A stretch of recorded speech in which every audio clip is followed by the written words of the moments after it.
saya Severimanda melaporkan dari taman yang ada di sekitaran atau di kawasan Musi 2 Palembang.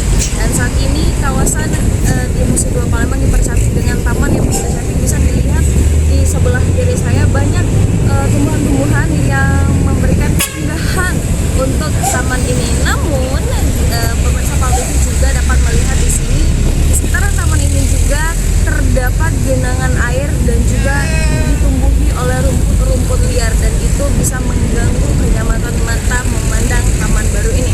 Dan taman baru ini belum diresmikan oleh pemerintah, namun menurut informasi yang kami dapatkan, taman ini diperkirakan menelan anggaran 3,1 miliar.